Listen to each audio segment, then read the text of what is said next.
অনেকে মনে করে জামাত ইসলাম আসলে বোধহয় সবাইকে বোরকা পরাই দেবে, বেহেশতে নিয়ে যাবে। এরকম কথা তো কেউ বলে নাই। আমরা বলছি ন্যায় শাসন হবে, সুশাসন হবে, মাদেরকে সর্বোচ্চ স্থান দেওয়া হবে, মর্যাদা দেওয়া হবে, কারণ তারাই আমাদেরকে জন্ম দিয়েছে।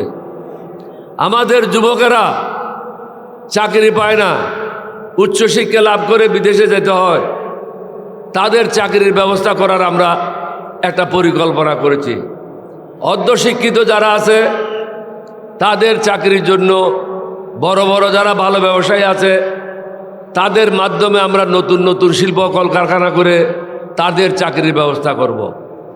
মেয়েরা চাকরি করবে, ছেলেরা চাকরি করবে, মা বোনদের ইজ্জত দেওয়া হবে, সুশাসন প্রতিষ্ঠা হবে, যোগ্যতার ভিত্তিতে পদায়ন হবে।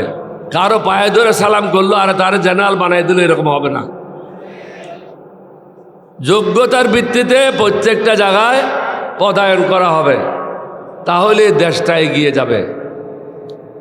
এই সিদ্ধান্তগুলি নিয়ে আমরা 11টা দল একত্রিত হয়েছি।